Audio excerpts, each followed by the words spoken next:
Hello बच्चों, चलिए प्रश्न को पढ़ते हैं। कार्बनिक यौगिकों का अध्ययन रसायन के एक पृथक शाखा के अंतर्गत करना आवश्यक है, इस कथन की पुष्टि कीजिए। तो चलिए प्रश्न की मुख्य अवधारणा पे बात करते हैं। मुख्य अवधारणा, हाइड्रोकार्बन तथा इसके व्युत्पन्न, हाइड्रोकार्बन तथा इसके व्युत्पन्न कार्बनिक यौगिक कहलाते हैं।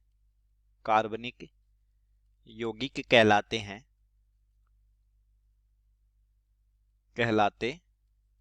चलिए, कार्बनिक रसायन क्या है? कार्बनिक रसायन या इसी को बोला जाता है ऑर्गेनिक केमिस्ट्री। ऑर्गेनिक केमिस्ट्री रसायन विज्ञान की यानी केमिस्ट्री की वह शाखा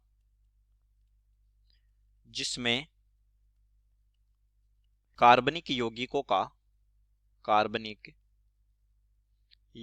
का यानी हाइड्रोकार्बन और उसके व्युत्पन्नों का अध्ययन किया जाता है। उसको ऑर्गेनिक केमिस्ट्री बोला जाता है। कार्बनिक यौगिकों के अलग अध्ययन की शाखा है जिसके निम्न कारण है। यानी इनका अध्ययन अलग से क्यों किया जाता है? तो देखिए, कार्बन जीवों के संगठन में बहुतायत में पाया जाने वाला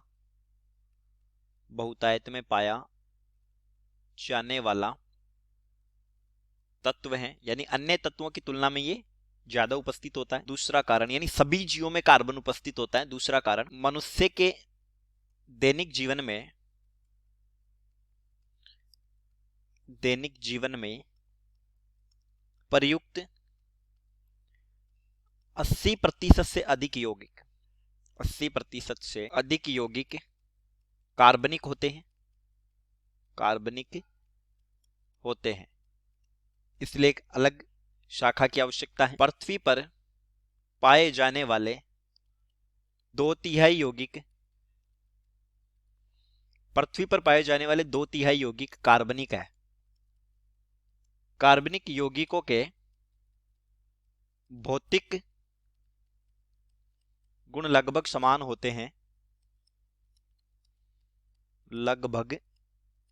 होते हैं। इनके कार्बोनेट, सल्फेट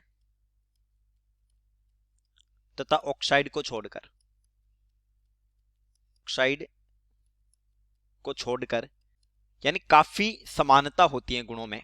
तो ये कुछ कारण है जिससे कार्बनिक रसायन एक अलग से शाखा बनी है। तो चलिए, उम्मीद करता हूं प्रश्न समझ आया होगा। धन्यवाद।